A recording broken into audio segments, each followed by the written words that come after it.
to some of the lessons that we've done before and things we've left out.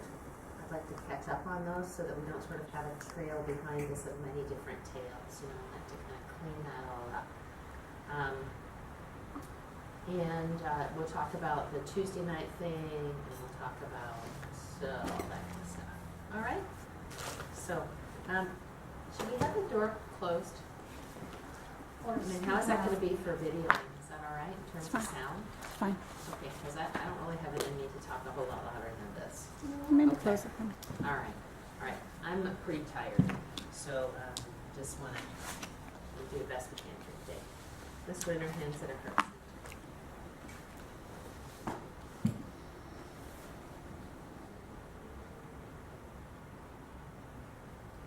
Yogena Chitasya padena vacham malam sarirasya chavachakenam yoga karotam praram muninam patanjalim pranjalim anatoshmi abahu purusha chakaram shankachakra siddharanam sahasra shirsam shvetam pranamami patanjalim Hari Om.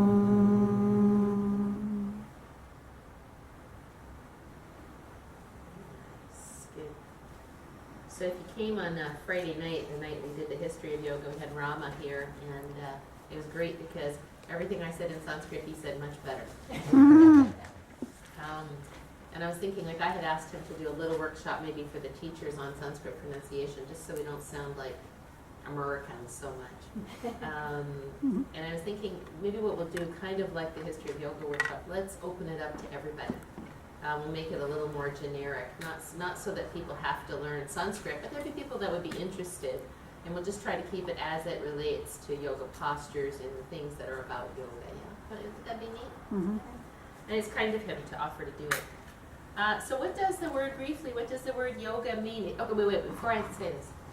If you really know this, there's some of you who've studied a lot more yoga philosophy and all of that stuff than others, then how about you let other people answer?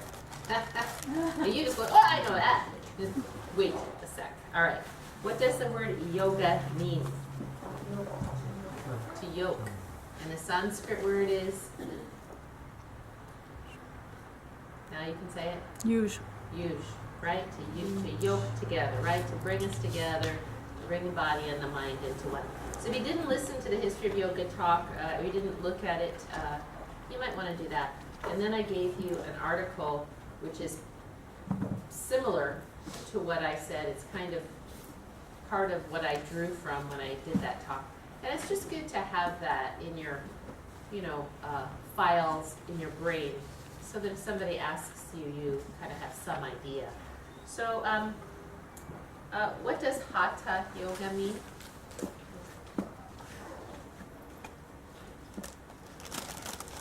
And he says, what kind of yoga do you practice? I practice Hatha Yoga. What does Hatha mean? Yeah. The physical part? Right. The asanas. Yeah, the physical, or technically it's the yoga of force, or the yoga of work, that you're actually doing something with your physical body. And Ha sometimes is referred to as the sun and Ta as the moon. So you're bringing an active energy together with a passive energy. Yeah? Can you pronounce that again? Ha, Ta, So like H-A-T-T-A? T-H-A. But you say Ta, It's Ta. hot. It's hot. Ta, Ta. Ta. Hot, ta. Yeah, and if Ram changes, don't get too attached to it because I might say it wrong. I might change it. He said ta instead of Ta. ta. You never, even said I ta. knew that. You don't say that. That makes you sound like an American in Paris. Yeah, okay. And then what traditions of Hatha Yoga do we practice at Camarillo Yoga?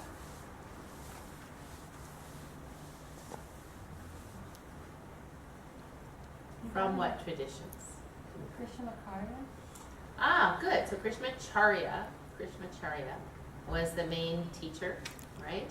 And his two main students were, that we use practices from were, Indra Devi is, yeah, absolutely. Yes. Iyengar and Desikachar, who is his son, right? So Iyengar has Iyengar yoga. Desikachar's tradition of yoga is called Vini yoga. What does Vini yoga mean? You would think that's kind of what Gary used to call it, but now he calls it the yoga of differentiation. In other words, the fact that you differentiate your instruction for different people. I looked it up. Would you call it adaptive yoga? Adaptive yoga. I like that. That's good. I like it. Yeah. Oh, yeah, that sounds. So we adapt to different people, right? Does anybody know what the second sutra says? Not in Sanskrit.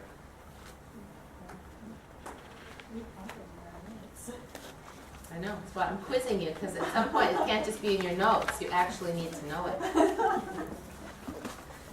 Yoga Chitti Vritti Nirodha means yoga is the dissolution of the thought waves of the mind.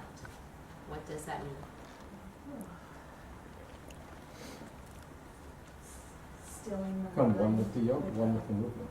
You're connecting your thoughts to your breath, so you're not in your head, you're connected to your. Yoga is, No mind. pardon me? It's no mind, because you're disconnecting. The mind isn't, it's the movement without the, It's not no mind, it's no thought. So the thought waves, Depends how you define it. Zen is no mind as well, and that's no thought that doesn't have mind. That's why I meant it in the Zen there. okay. So for our purposes, it means that we release all of the frantic thoughts, all of the stuff that's going on, so we can, because then the next one says, then the seer abides in his own nature, which means that you abide in the nature of mind that isn't connected to the thoughts, the feelings, mindfulness, the thoughts, the feelings, the bodily sensations, that those reflections, those vrittis, those fluctuations subside, right? So if you're practicing, and that doesn't just necessarily mean through hatha yoga, through physical yoga. It could be through mantra yoga. It could be through, what other kinds of yoga are there? Ashtanga. That would be hatha yoga. That's a branch of hatha yoga. Raja? Raja yoga would be, yes, yeah, and that's an all-encompassing, yeah. Mm-hmm. I don't remember if I heard you say it in a class, a regular yoga class or to us in the very beginning. But I recall saying that yoga, that breath is the center of it all, like the most important part of yoga. Am I Breath is what remembering yokes correctly? us. Breath is what yokes us, body and mind. Even when you meditate, the most common object of meditation is the flow of the breath, right? So the breath is a tool for attentional focus. And finally, the breath gives you life. The word for breath or life in yoga is prana, right? So, so the main idea, and the reason I'm asking you this is if somebody comes up and all they want to do is exercise, and they say, well, I don't want to do any of the breathing stuff, or somebody says, oh, the breathing's too slow for me, we need to remember that this practice is not yet another form of exercise, that it is really a pathway to inner peace, in the sense that by moving the body breathfully, by sitting quietly, by doing breathing practices, by doing karma yoga, which is service to your community or to others, we are able to take ourselves out of this construct of mind we have and into what is more real, which is non-differentiated awareness. So listen to the talk. You can't listen to the talks, we didn't video it. I'm not going to video those things, so you just have to read the notes. Yeah? All right. And if you came to the mindfulness class, John Kabat-Zinn developed mindfulness because he practiced yoga. So really, the foundation of mindfulness is yoga. So it's all one. Okay. What's the AAA of yoga? Yoga asana.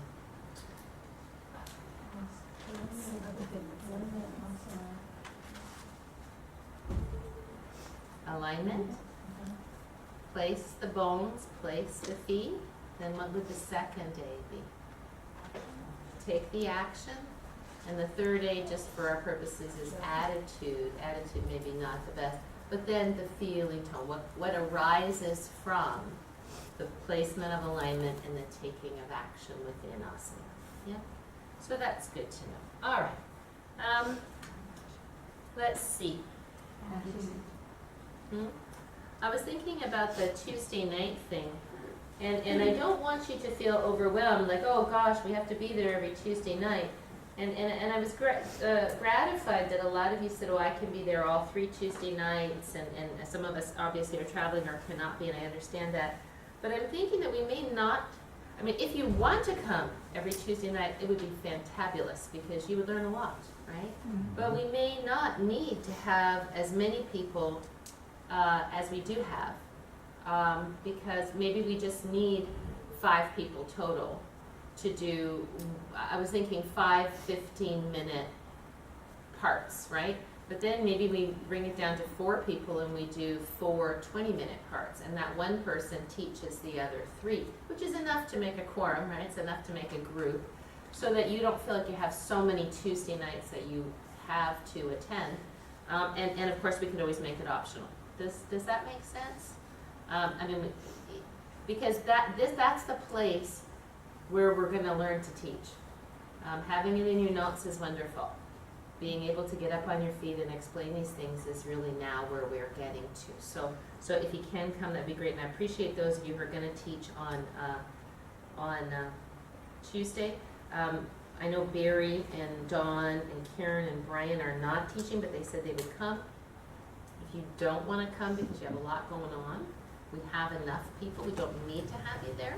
But again, I would say that the best way to learn is to watch other people practice teaching, because you'll say, oh, I want to make sure I do that. Oh, remember when so-and-so did that? Well, I'm never going to do that. That's how our brain works, right? So that would kind of be good. All right. And if you don't come, if you can't come, I know a couple of you, one person can't come to the Tuesday nights, you've got to practice teaching somewhere. So practice with a friend or with somebody, so you're saying your words out loud. And preferably not just one person, because it's too easy to kind of get into that one-on-one teaching, which is so different than teaching a group. Yeah, because I don't think in these sessions we have any more time to do that. Maybe at the very end, when then one of you will teach a whole class and we'll comment and stuff. But right now we just have a lot to cover. So, oh sure, no, it's going to be Tuesday nights in May for sure, starting this Tuesday. April. 6:30 till 8. Yeah, maybe it'll go 8 till 8:15 if we run over, but we'll try to just do 15-minute sections. And then I would like to, I'm keeping Tuesdays open right now. I would like to keep it going on Tuesdays, because it's a great opportunity to practice. Okay, so in our homework we had, and thank you, I have been sending back your sequences. I know not everybody has got theirs back, but I have been sending them back. They take me about an hour each to do, if not more, because I actually really pay attention to what you're writing. And I read it through as though I were going to say it. So if I gave you a lot of feedback, look at it as a gift, not a criticism, because I spent over an hour of my time caring enough to put all that down. Yeah. So It's really helpful. it's yeah, it is, and I'm not sure how much of that I can do, because it's really time consuming. That's why when I send out the next packet, it would be so helpful. Like, I'll send them out without names. It'd be so helpful if you could read the notes to others, because then that will be educational, I think. Okay, so say you're going to teach I had this question: what would have come before to warm up for, and come next to counterpose after the following? So if you were teaching Warrior 2, side angle pose, and triangle pose for Yoga 3, what would have come before to make sure that that's safe and useful? Yoga 3.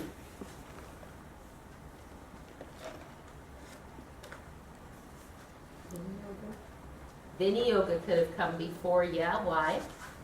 Because it's it begins to warm up, those muscles that we're gonna use when we move on into warrior two, et cetera. Sure, warms up the hips by coming in and out, yes. And that's the answer to the question, which is really, I mean, you will always have some kind of a warm-up, and I'm almost done with this monumental syllabus.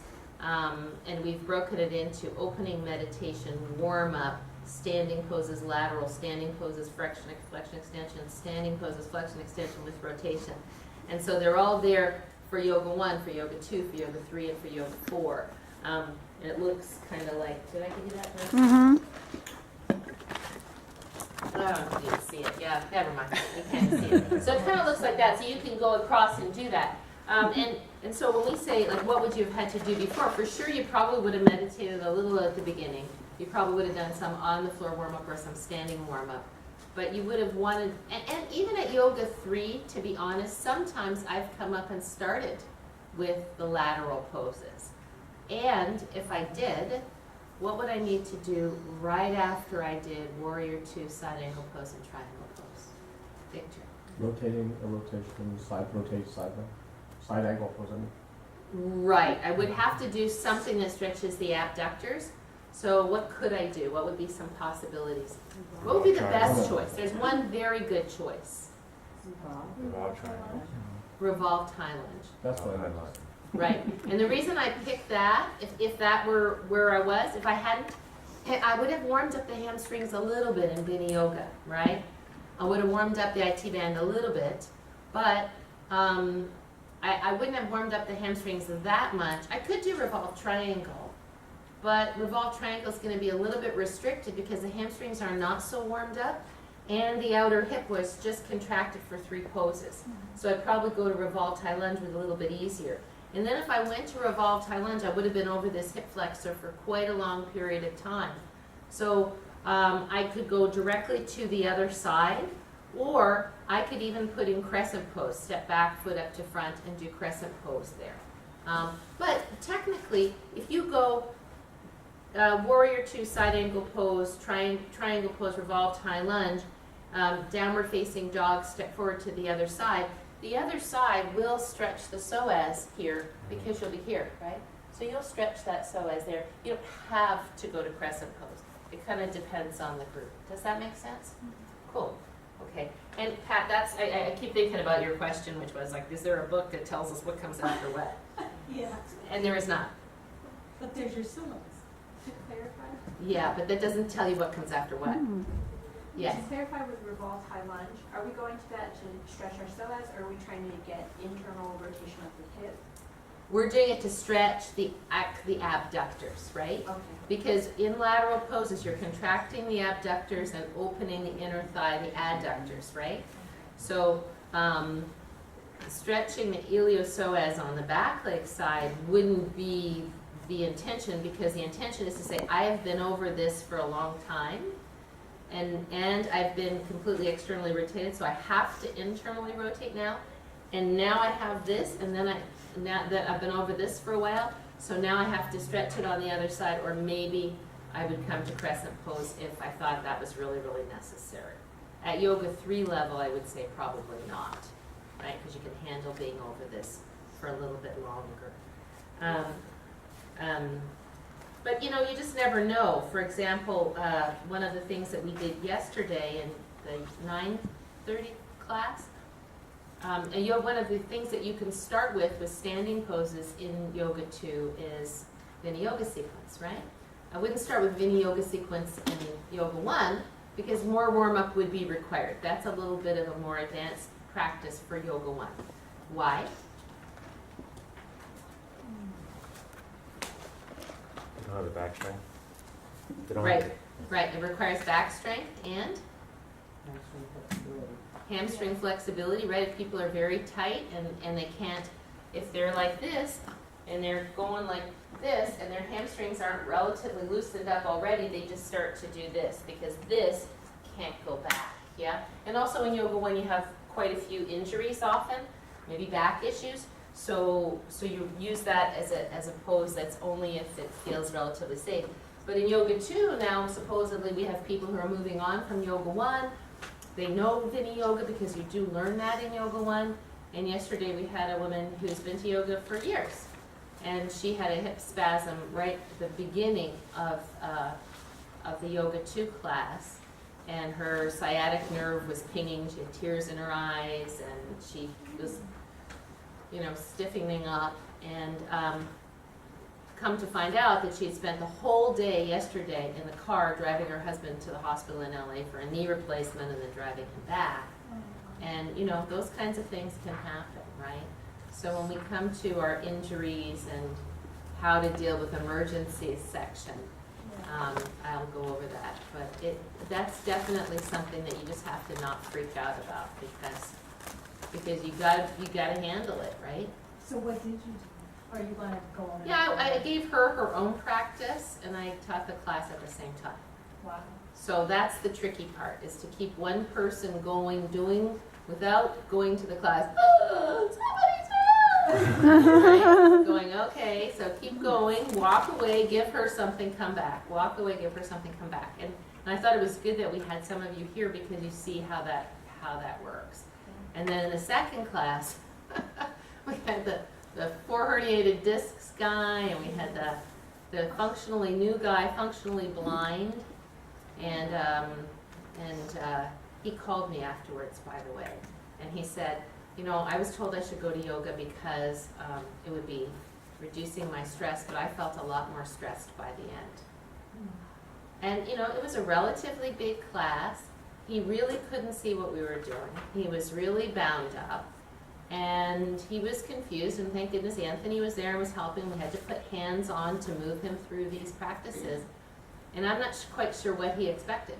I said, well, the reality is if you do anything that's physical, you're going to have a learning curve. You're going to have to learn the practices. And I said, given that you have the challenge, the eyesight challenge, it makes it a little bit more difficult because visual learning with movement is so much easier. However, it doesn't mean it can't be done. But, it just turned out that he was very nice. We talked for about a half an hour. But his basic thing is, I just want to relax. And I want to do it right away, and I don't want it to have to take a whole lot of time. I get it. I do too. I said, you know what that's called? Medication. It's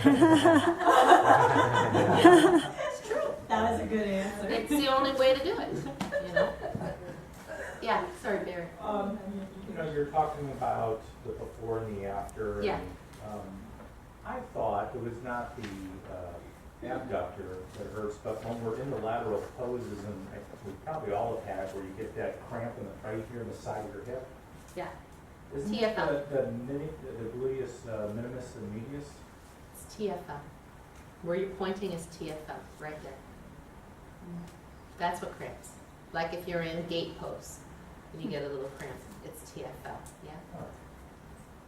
And TFL within that context would be considered an abductor, even though it's not a functional abductor, because it's part of the apparatus that's turning the leg out.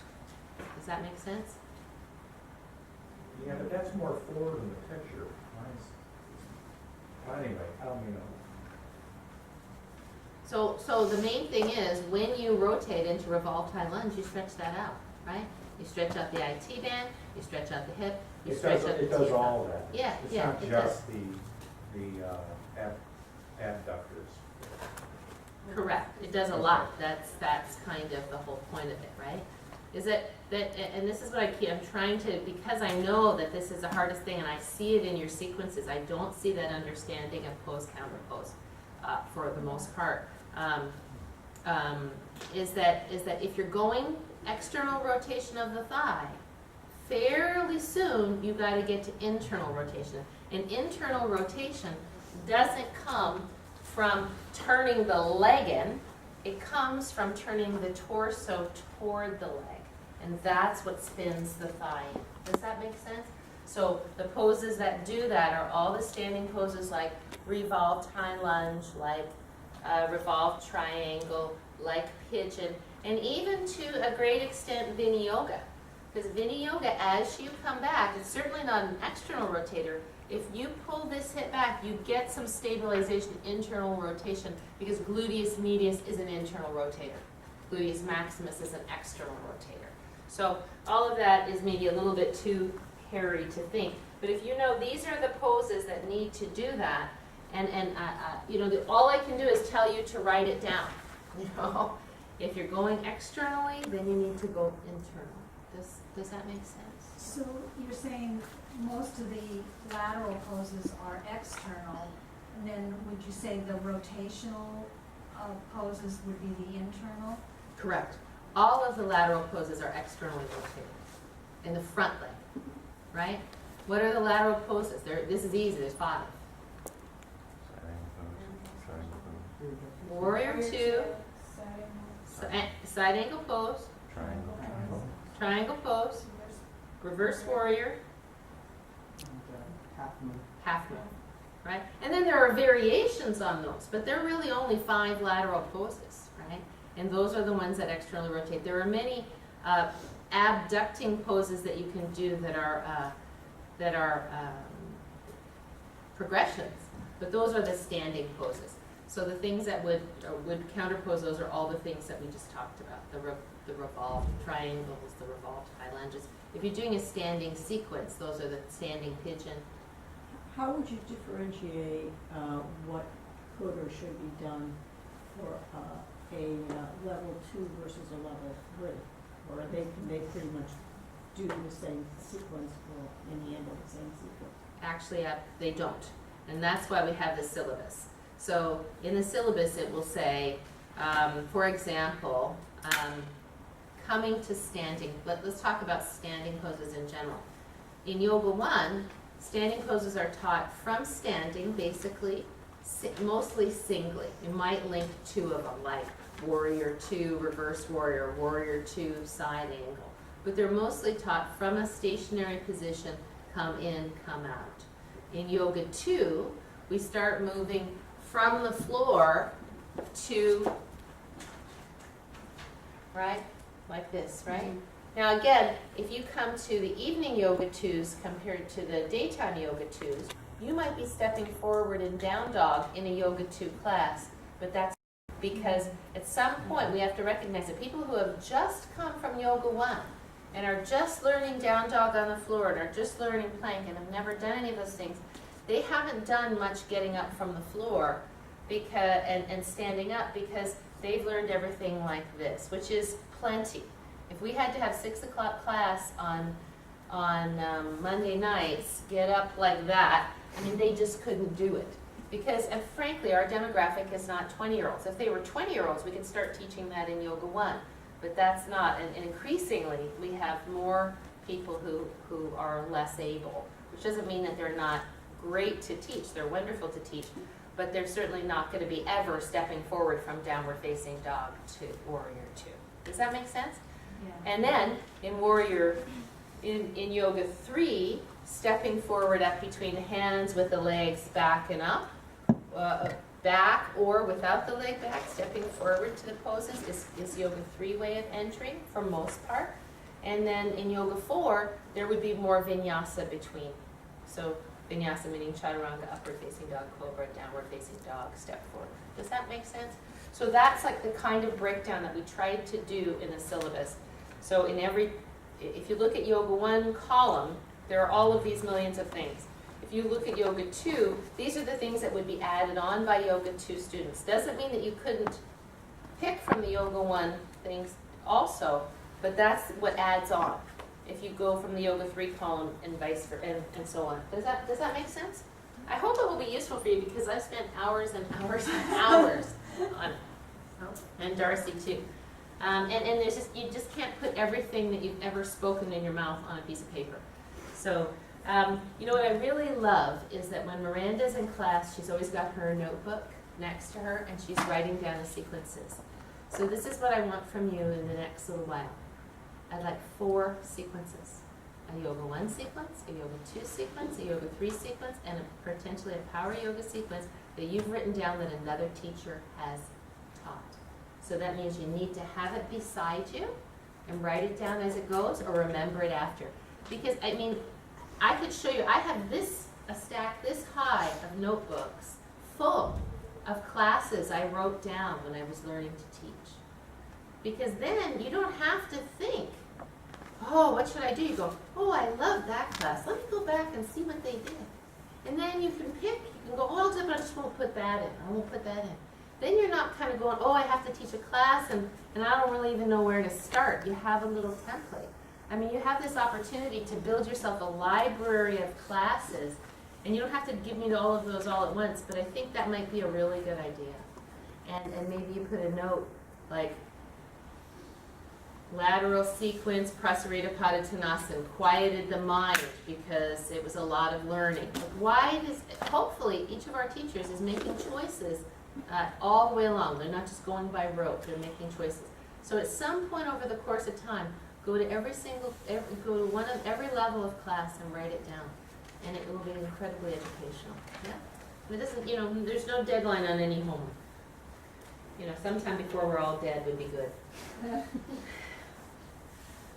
Okay, so now if you're going to do crescent pose to hamstring stretch to T pose before a yoga 2, in a yoga 2 level, what would you have had to do to warm that up? Crescent pose, Parshvottanasana, hamstring stretch, T pose.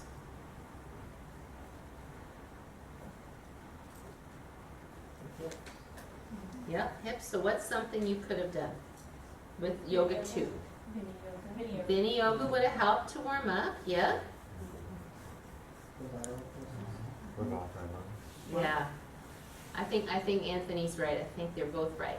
So you would do the Vini yoga as a general warm up. Yeah. But we're going to say that in yoga 2, T pose is a brand new thing for yoga 2. But we don't really do that in yoga 1. Every once in a while, right with you. Every once in a while I have yoga 1 people put their hands on a chair and I do extend the back leg, but I don't generally teach T pose in yoga 1. So T pose is with your 2 hands on the blocks and 1 leg back, right? Which requires quite a bit of fiddling around to get it just right. So for me, because one of the main problems with T pose is hamstring flexibility, right?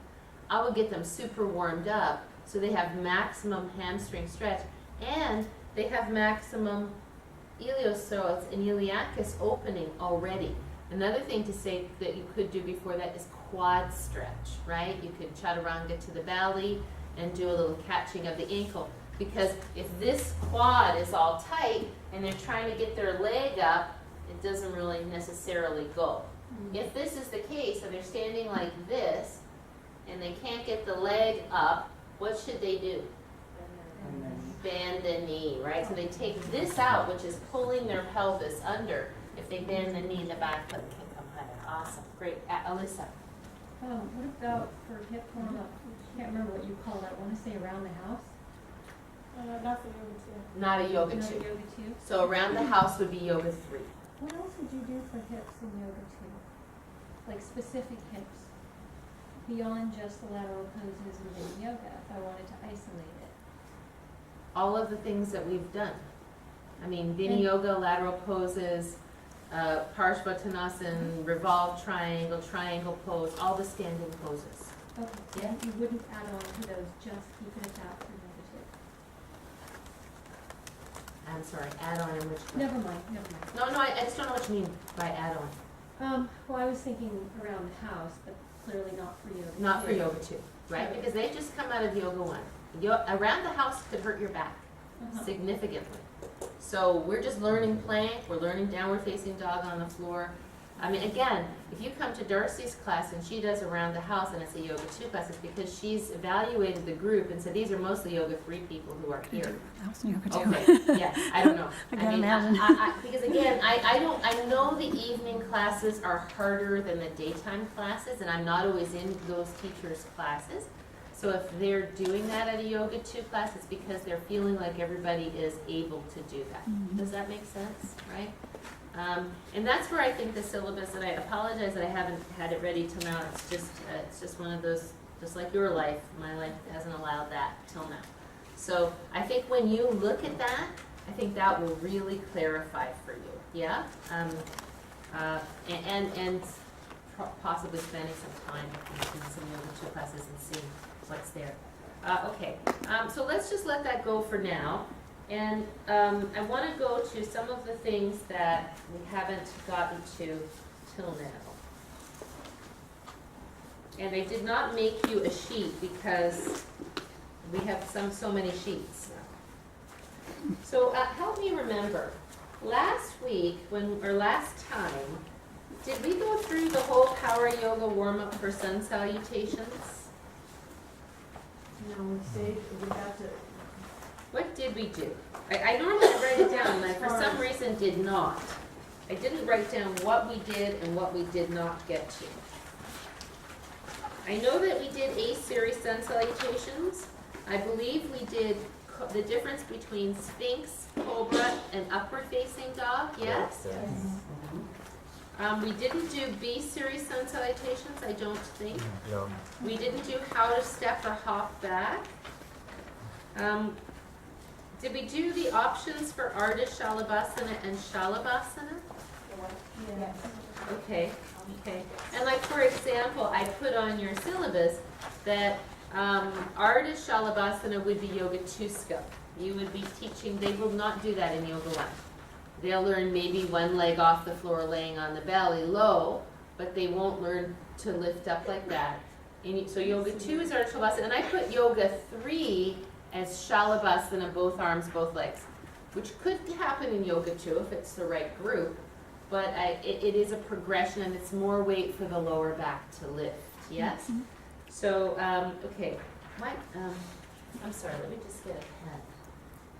For example, and in Yoga 4 in general, I don't generally warm people up because I assume that you've been here and you're already warmed up. Because once people get to supposedly a Yoga 4 level, I like to have a lot of autonomy in your practice. Because when you come to Yoga 1, you don't know what you need. You know, I have to decide what you need. But when you're in Yoga 4, maybe you come in and you really need to roll your IT bands. Or maybe you really need to stretch your iliacus. Or maybe you really need to do some neck stuff. So my preference for people who have practiced for quite a while is that you do your own warm-up.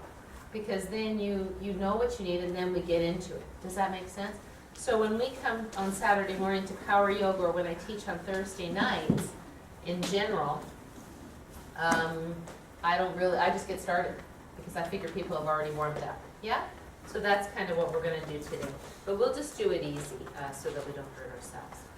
Okay. I just want to talk about hand position for Anjali Mudra right now, just to start. So Anjali Mudra is hands in front of the heart center, yeah? So the problem with fingers up, like this, go ahead, do it, fingers up. See where your shoulders go, fingers forward, feel where your shoulders go, right? So I don't like fingers up because I feel it tightens the neck. So I like to put the heel of the hand at the base of the sternum, sorry, Darcy, at the base of the sternum so that you can still keep your shoulders back and down. I mean, not pointing out like a gun, but just, something like that. As soon as the fingers come up, do it again. Can you feel it? Can you feel this tightening in the trapezius? So just a little further. Okay, so let's brush the legs with the arms, breathing in, sweeping the arms to the side, inhale all the way up. Exhale, soften the knees, open the chest, find length in your spine all the way forward and down. Your knees should be bent. Please place your hands on your shins. Inhale, the chest halfway up. Exhale, slide your hands down your legs and stop here for a sec. So here, the fingertips, if possible, should be next to the baby toes, right? As close as they can. And if your legs were straight, you might, or if you could, your hands might be flat. But if you're not, if you're bending your knees, probably just fingertips. Now let's soften the knees, weight to the toes, and arms come all the way up. And exhale, feel the shoulders, release the arms. Good. All right. So one thing, again, I'm not convinced that this is necessary. If you are very flexible, and this can look like this, it's okay. If you're not so flexible and it looks like this or it looks like this, then it's not useful. Yeah? Does that make sense? So I would much prefer people who are not super flexible to have the arms straight up without bringing the hands together so that they get full range of motion of the shoulders. Yeah? Okay, let's do it again. Joining the hands at the heart center. Feel the palms open toward the ceiling as you inhale, lifting the sky away, ribs lifted. Exhale, bringing the weight to the toes, soften the knees, and float forward slowly. Hands come down. Inhale, halfway up, Ardha Uttanasana. Your fingertips could stay on the floor. Exhale, fold. Sweep your arms to the side, opening the chest. Lift the thigh muscles up, feel the kneecaps lift. Exhale, feel the shoulder blades slide down and the chest open. And once more, just like that on your own breath, please.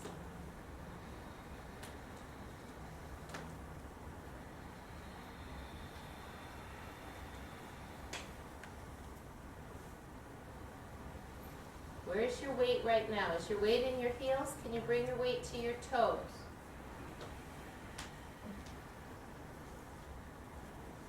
As you're ready, open up.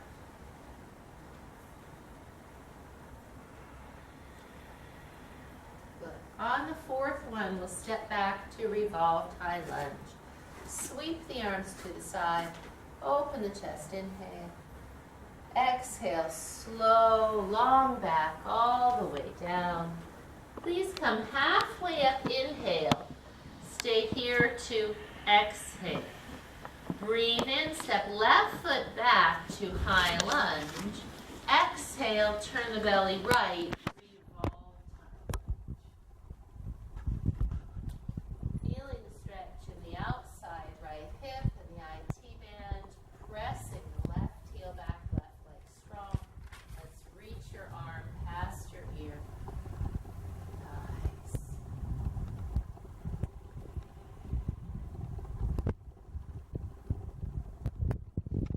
As you're ready, slowly open the arm. Inhale and exhale. Turn to the left.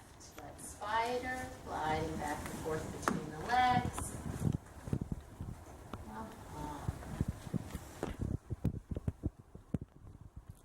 Keeping your pubic bone lifted. Weight towards your heels for the spinal.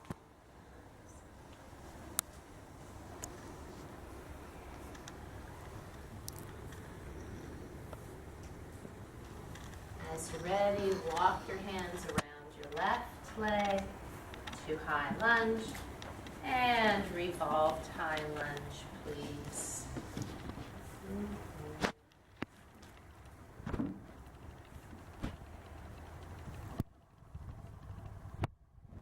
Reach your arm past your ear when you're ready.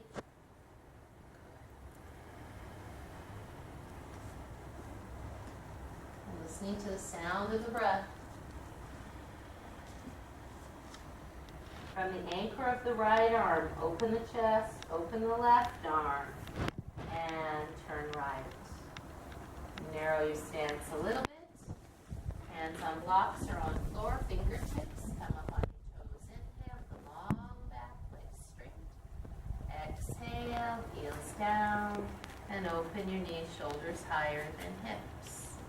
And again, breathe in up on the toes. You might need some blocks on. Pull the chest forward, back, long. Exhale, heels down, shoulders higher than hips. I'm going to move you.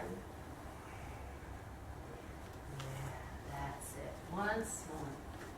So pull the chest forward, reset, long back. That's it. Nice. And heels down. Open the knees. Now from here, let's reach the arms forward, palms up. Sitting with spine parallel to floor.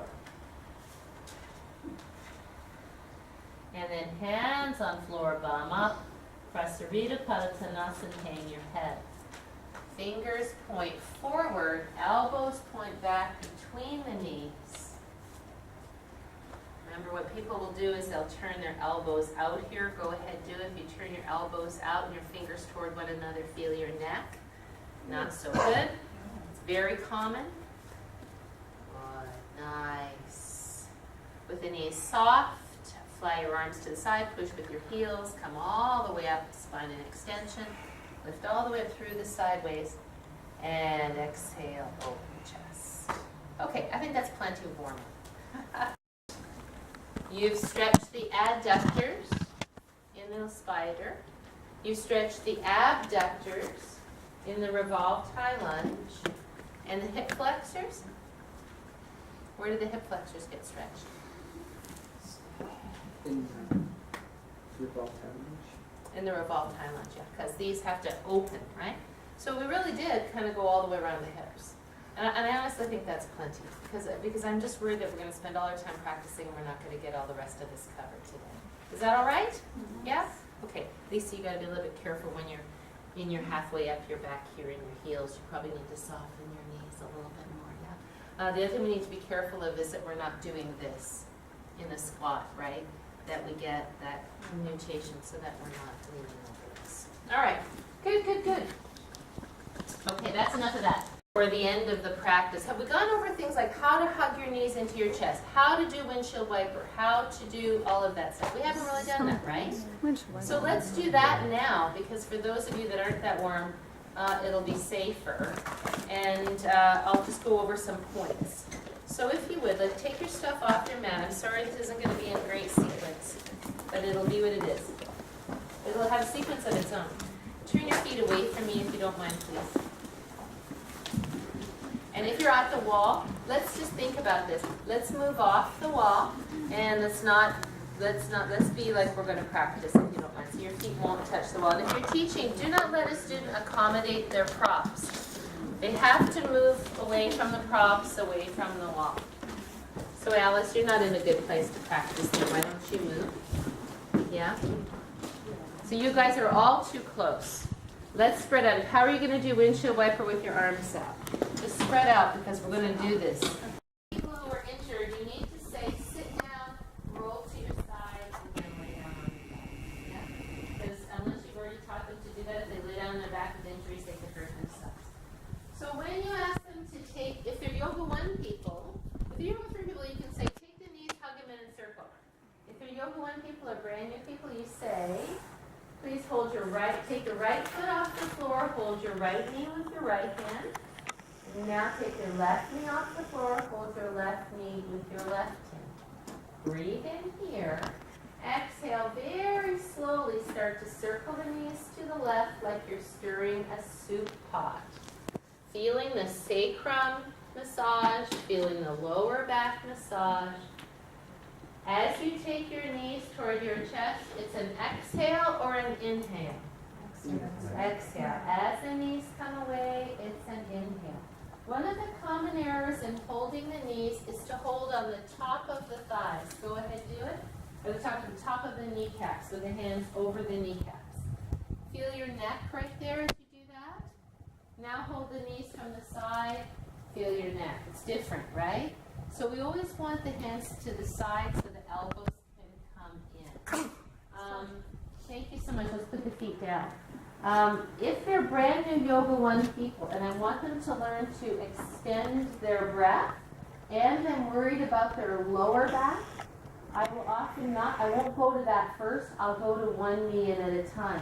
If they're laying on their back like this, and I loved how all of you assisting have helped, you look and see if somebody's head is like this because their shoulders are, tight or whatever it is. You just go over and don't say, would you like the blanket underneath your head? Bring the blanket and say, let me put this underneath your head.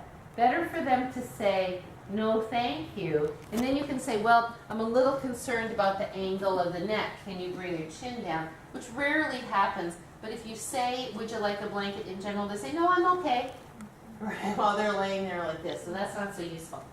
So a practice that I like to do with Yoga 1s is I'll say, let's hold the right knee with both hands if you would. And don't interlace your fingers, just hold it very loosely so that you can take your right thigh as far away from your torso as it will go, your arms straight. That's it.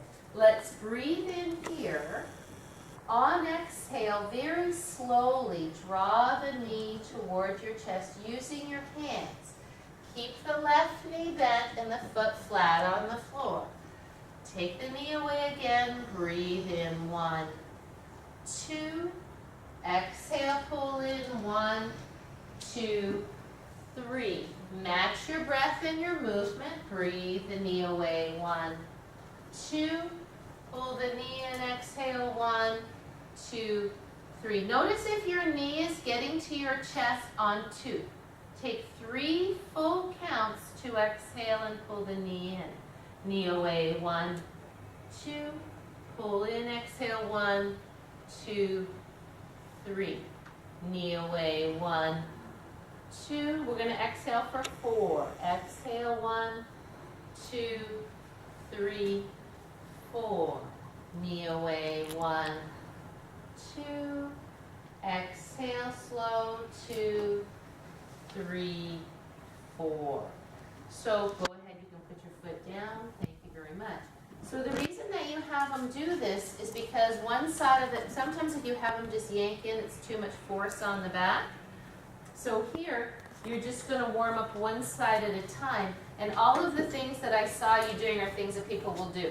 So they'll slide this leg out instead of keeping it bent. What's the purpose of having both knees bent? Go ahead, do it. Have one leg straight like Rob did. And hold your knee and pull it in. And feel your back, feel your left frontal hip as you do. You see how that causes, it can cause back arch, right? Yeah. It's not that that's a bad thing, but it's not a warm up and it's not a beginner thing, right? This one knee in at a time is the most stable way to do it, yeah? So let's hold the left knee. We'll do it a little bit faster on this side, although you wouldn't do it any faster. Don't interlace your fingers, just hold lightly. Take the knee away, 1, 2. Use your ujjayi breathing. Pull in, 1, 2, 3, 4.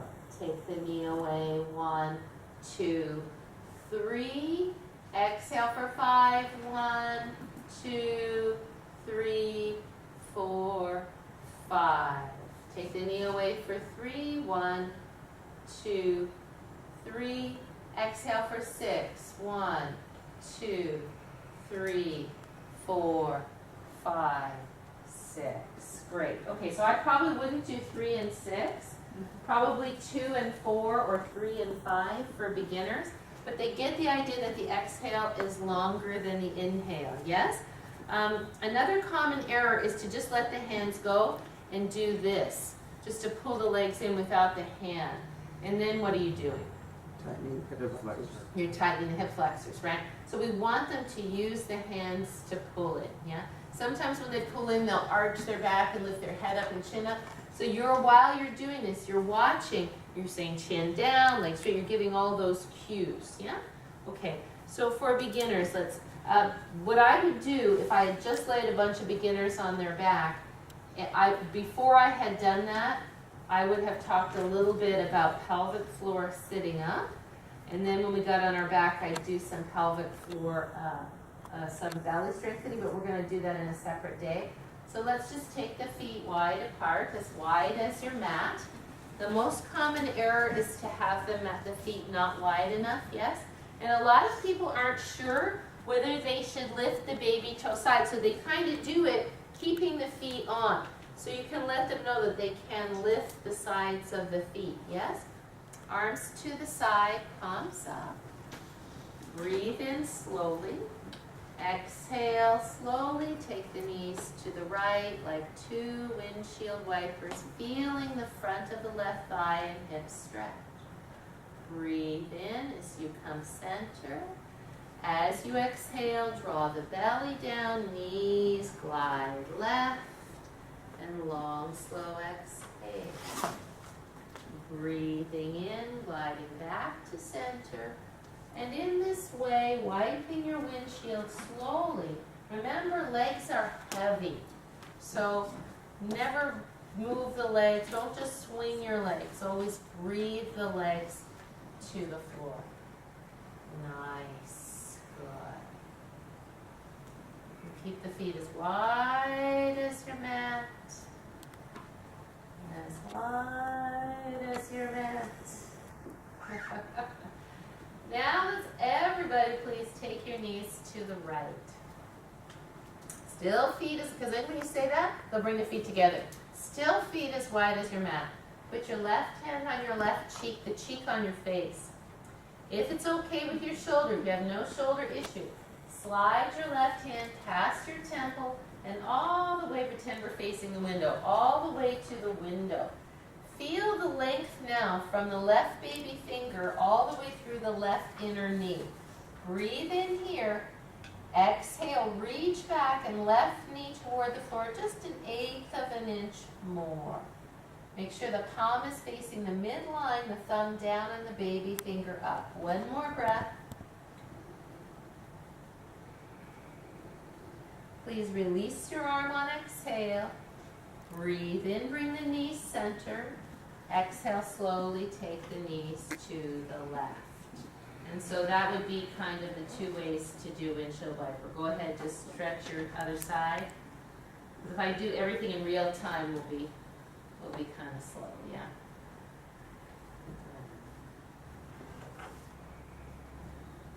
Nice. Then come back to center if you would. Let's take the feet, take the knees once again, one knee in each hand.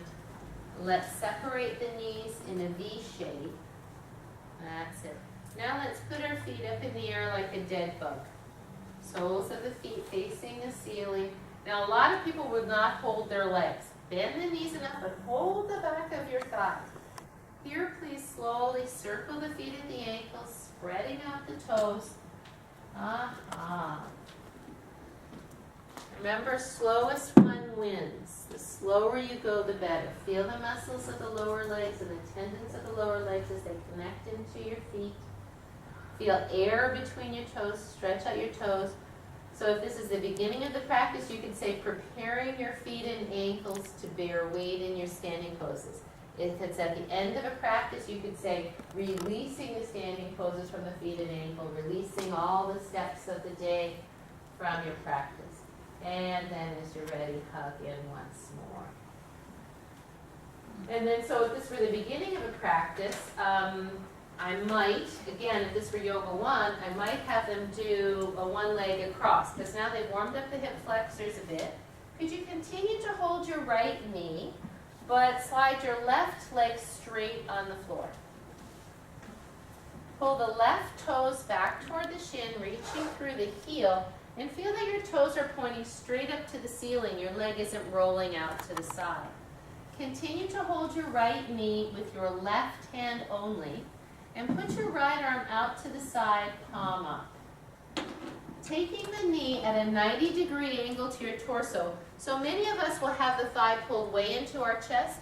Just take the knee away from your torso a little bit so it's more towards a 90-degree angle, because we want to stretch the hip here.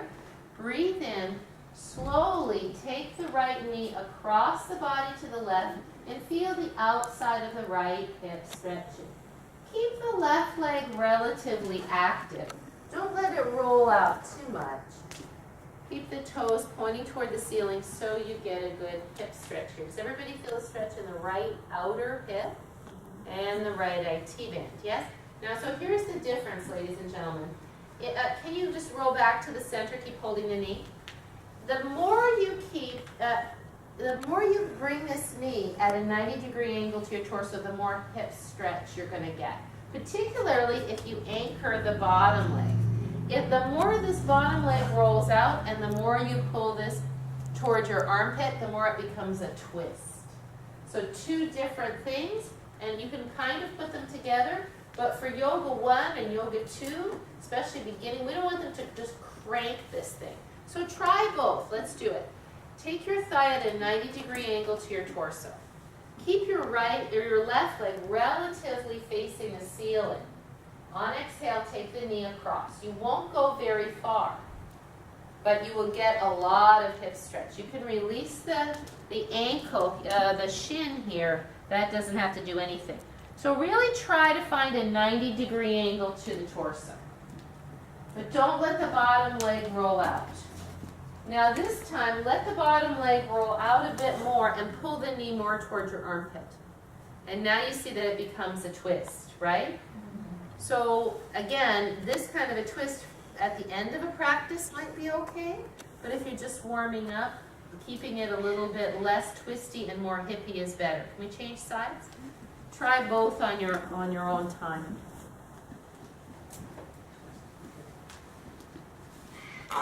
When you take the knee across, is it an exhale or an inhale? Exhale, good. Yeah, so let the shin just dangle. Yeah, I like how this is a great 90-degree angle, and this doesn't have to do so much. It can just be like that. That's it, yeah. Good. You can also weight it a bit by putting your hand a little bit more to the outside of the knee, and that gives you a little more weight. You're saying 90-degree angle. This would be a 90-degree angle. I would call that about 110-degree angle. So 90 degrees to the torso would be like that, Right. like an L. Do you know what I'm saying? Thigh to torso? Yeah, yeah. And so, I mean, you could say your thigh bone perpendicular to the floor. Generally, you kind of give the instruction, you walk around and help. Or you could demonstrate it first. But I like those things as a little warm-up for Yoga One people. Another one you can do for Yoga One people, particularly if you're not really sure how everybody's going to do, is you can have them lay on their back and hold the back leg and stretch up. And they might not get the leg straight, and breathe in and exhale, reach up. Then you can have them point and flex with the knee soft. You can have them circle the feet. You can also do upside down spider. Yeah, taking I always say take your toe towards your ear. So this, not so good. Why is this not so good? Right, splitting my pelvis in two. So whenever we're in any position where we're going to take the legs directly to the side on the back, if we're going to do that as a Yoga 4 person, we might hold the leg. But for sure, people who are yoga less than very advanced practitioners, they should always have that leg on a slight diagonal. Same thing with strap stretching, which maybe we'll get to today too. So let's just feel that, if you would. Let's take the knees apart and then hold the back of the legs with your hands. The thighs, back of the thighs. Now, I apologize, I did that wrong. Put your hands back on your knees, I'm so sorry. Hold your knees apart in a V shape. Then hold the back of your right thigh with your right hand. Back of your right thigh with your right hand. Hold it from the outside, if you will. Good. Now on exhale, reach your right heel towards your right ear on a diagonal. Yes? And now some of us have our legs almost to the side. Lift them up and bring it more on a diagonal. Yeah? Now for fun, take it directly side and feel the weight of the leg on the SI joint. Not so great. Do you feel what I'm going for? Yeah? So we always want it to have that slight inward or external rotation, I should say, of the thigh. Now switch legs. Particularly if I'm going to teach beginners lateral poses, I might do this first. Why? What's one of our principles of sequencing? Freedom before leverage, right? Because right here you're free. As soon as you get up, the floor becomes a lever. All right, go ahead once more each way. That's it, reach through the heel.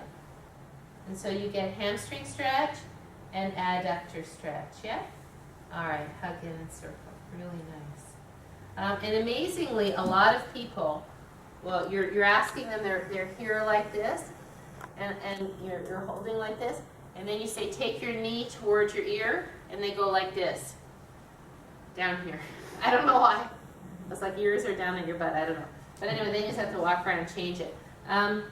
When you hold your legs in any kind of position where the legs are split, if it's here or if it's here, why wouldn't you do this? Why wouldn't you do this? Shoulders forward, upper back round. Right, that's thumbs down, right? All of this is thumbs down. So we always hold from the outside so that we can use that action rather than this action, yeah? So you just, if you're saying happy baby, if you're saying feet up and wide, hold the legs from the outside, hold it. Better for people who are not flexible in happy baby to hold the ankles. You see people who aren't flexible and they're going like this, right? So, or they have very long legs. It's just not really useful. You want to be able to get up high. When you're doing Happy Baby, what are you massaging as you rock side to side? Yeah. Paraspinal muscle, Paraspinal muscles, what else? kidney. Kidneys, yes. Are you massaging your sacrum? No. No, in general not.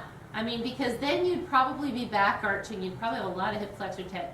The idea is to get the back a little rounder, yeah, and all the erector spinae muscles, longitudinal muscles at the back, yeah? So that's Happy Baby. Good. We're covering all these little things that that we don't cover. So would you do Happy Baby at the beginning of a practice? If it were a Yoga 3 group, maybe, you know, just because for whatever reason, maybe you're going to do forward bends, and maybe you want to get that going. But in general, you do it at the end because the hamstrings are warm enough to do it. Unlikely I do a whole lot of Happy Baby at the beginning of a practice, yeah? All right.